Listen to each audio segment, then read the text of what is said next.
मसीह की भजन संहिता 66 अध्याय उसका हम 4 वचन एक बार फिर पढ़ते हैं। भजन संहिता 66 अध्याय उसका 4। सारी पृथ्वी के लोग तुझे दंडवत करेंगे। हालेलुया।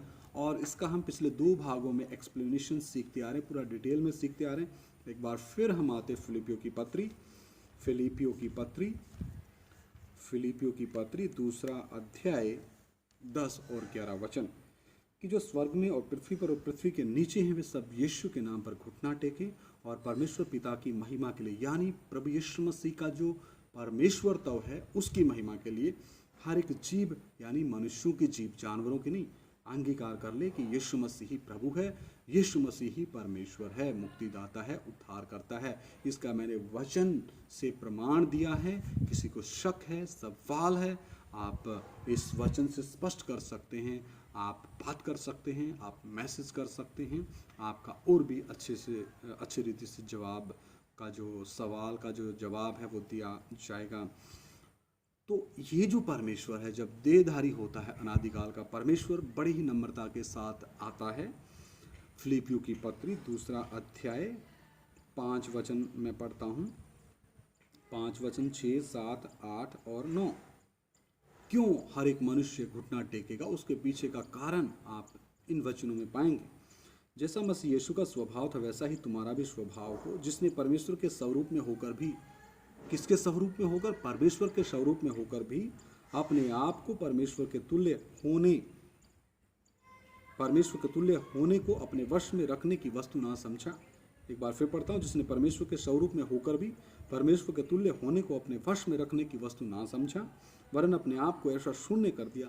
जब परमेश्वर देहधारी होता है, जब आदम वंशियों के पापों श्रापों को उठाने के लिए आता है, तो वो परमेश्वर अपने आप को शून्य करता है, खाली करता है, छोटा करता है, नम्र करता है, क्योंकि हम पापियों के श्रापों और पापों को उठाने के लिए उनको, इन गुणों का होना बहुत जरूरी है।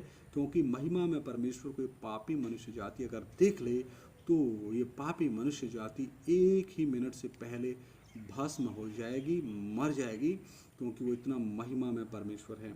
हालेलुया। आगे लिखा है, वरन अपने आप को ऐसा शून्य कर दिया और दास का स्वरूप धारण किया और मनुष्य की समानता में हो गया और मनुष्य के रूप में प्रकट होकर अपने आप को दीन किया। क्या किया? दीन किया।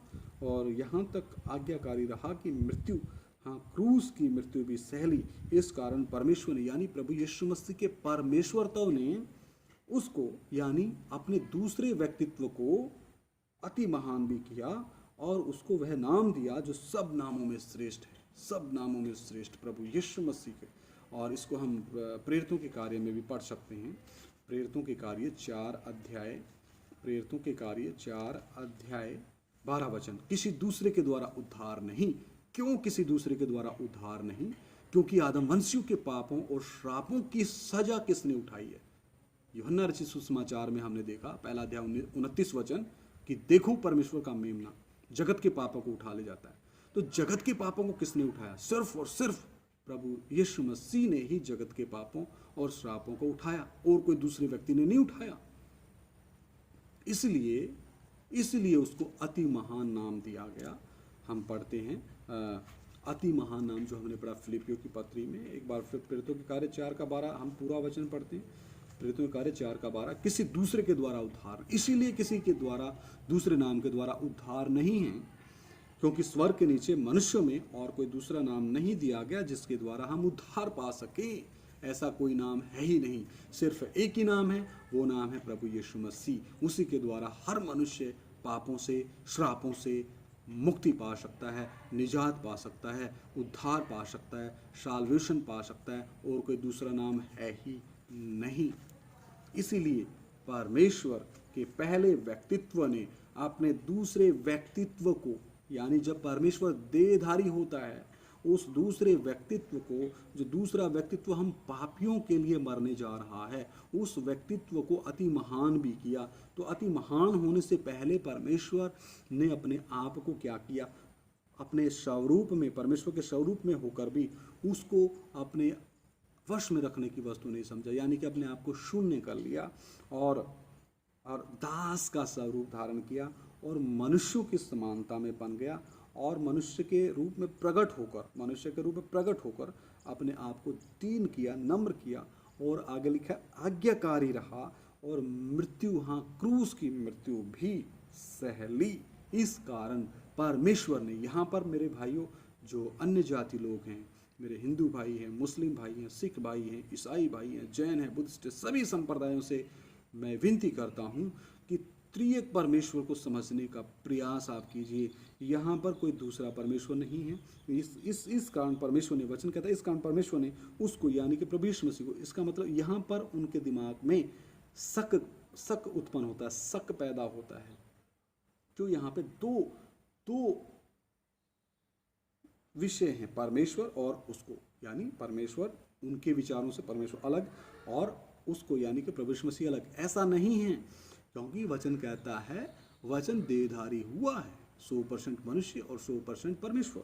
तो यहाँ पे लिखा है, इस कारण परमेश्वर ने, यानी कि उसके पहले व्यक्तित्व ने, उसको यानी कि अपने दूसरे व्यक्तित्व को, यानी प्रभु यीशु मसीह को, जो 100% परमेश्वर है और 100% मनुष्य है, अति महान भी किया, और उसको वह नाम दिया जो सब नामों में श्रेष्ठ है, प्रभु यीशु मसीह। यीशु नाम, हालेलुया। क्या नाम? यीशु नाम। इसलिए लिखा है कि वे यीशु के नाम पे घुटना टेके। और भजन संहिता में लिखा कि वो परमेश्वर, सारी पृथ्वी के लोग परमेश्वर को क्या करेंगे? दंडवत करेंगे। जीते जी करने में फायदा है, लेकिन जब दुष्टों और अधर्मियों का न्याय होगा, उस समय तो उन तमामों को घुटने टिकाने पड़ेंगे, लेकिन उस समय कोई फायदा नहीं है। स्वर्गदूत जबरदस्ती घुटने तो टिकवा ही लेंगे कि कबूल करो कि प्रभु यीशु मसीह ही परमेश्वर है, लेकिन उसके पश्चात क्या होगा? उनको ऐसा करवाने के पश्चात आग की झील में फेंक दिया जाएगा। ये प्रकाशित वाक्य में स्पष्ट रीति से लिखा है। प्रकाशित वाक्य आखिरी किताब में लिखा है, स्पष्ट रीति से लिखा है। वो भी मैं वचन पढ़ देता हूँ। प्रकाशित वाक्य 20 अध्याय 11 से लेके 15 वचन। ये हमारा विषय नहीं है, लेकिन आप लोगों के शक और सवाल बाद में निकल के ना आए, इसलिए मैं प्रमाण पवित्र शास्त्र से, परमेश्वर की आवाज़ से मैं आप लोगों को दे रहा हूँ।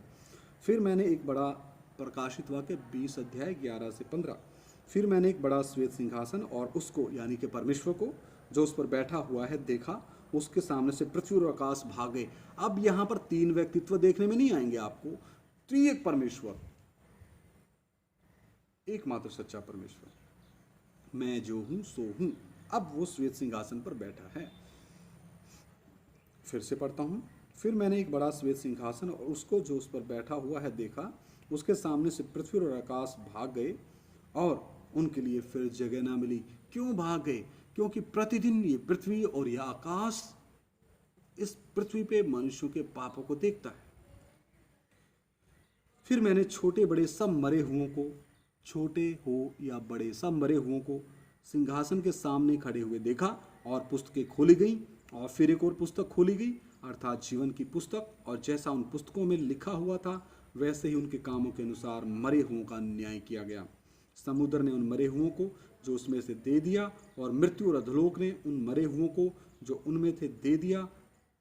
मृत्यु और अधोलोक ने उन मरे हुओं को जो उनमें थे दे दिया, यानी जितने प्रभु यीशु मसीह को अपना प्रभु और मुक्तिदाता ग्रहण किए बिना ये संसार छोड़ के चले गए, उनको भी मृत्यु और अधोलोक वापस करेगी अंतिम न्याय के समय। और उनमें से हर एक के कामों के अनुसार उनका न्याय किया गया। मृत्यु और अधोलोक आग की झील में डाले गए। कहाँ डाले गए? आग की झील में। यह आग की झील दूसरी मृत्यु है, और जिस किसी का नाम जीवन की पुस्तक में लिखा हुआ ना मिला, वह आग की झील में डाला गया। तो मृत्यु और अधोलोक में से निकल करके अंतिम न्याय में परमेश्वर के श्वेत सिंहासन के सामने खड़े होकर के स्वर्गदूत जब बोलेंगे, कबूल करो प्रभु यीशु मसीह ही परमेश्वर है, मसीह है, और उसके पश्चात वो आग की झील में डाल देंगे, तो फिर उसका फायदा ही क्या है? तो फायदा कब है? फायदा आज है, फायदा अभी है। वचन कहता है, यदि तुम उसका शब्द आज सुनो तो अपने मनों को कठोर मत करो, अपने हृदयों को कठोर मत करो, जैसा इज़राइलियों ने मरुभूमि में 40 साल के सफर के दौरान किया था। हालेलुया। क्योंकि स्वर्ग के नीचे पृथ्वी पर मनुष्यों के बीच में कोई भी दूसरा नाम नहीं दिया गया जिसके द्वारा हम उद्धार पा सकें। केवल एक ही नाम है, उसका नाम है प्रभु यीशु मसीह। प्रभु का अर्थ है मालिक, यीशु का अर्थ है पाप से छुटकारा देने वाला, और मसीह का अर्थ है छुटकारा देने का पूरा पूरा अधिकार रखने वाला, और उसको नियुक्त करके भेजा गया। किसने?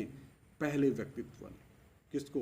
दूसरे व्यक्तित्व को अभिषेक दे करके, नियुक्त करके भेजा, और साक्षात परमेश्वर देहधारी हुआ है, दूसरे व्यक्तित्व में आया है, ताकि कैसे न कैसे उसके स्वरूप और समानता में बनाई गई ये मनुष्य जाति बचाई जाए, और ये अपने पापों से तौबा करें, मन फिराएं, और वापस अपने असली घर वापसी करें, स्वर्ग में, नए यरूशलेम में, और अपना रिश्ता वैसा ही बना ले जैसा अदन की वाटिका में आदम के पाप करने से पहले आदम और हव्वा का अपने पिता परमेश्वर के साथ का संगति का जो समय था, वैसा ही रिश्ता बना ले, वैसा ही मेल परमेश्वर के साथ हर एक मनुष्य का हो जाए, और वो सब शांति पाएं और अनंत काल तक अपने पिता परमेश्वर के साथ राज्य करें।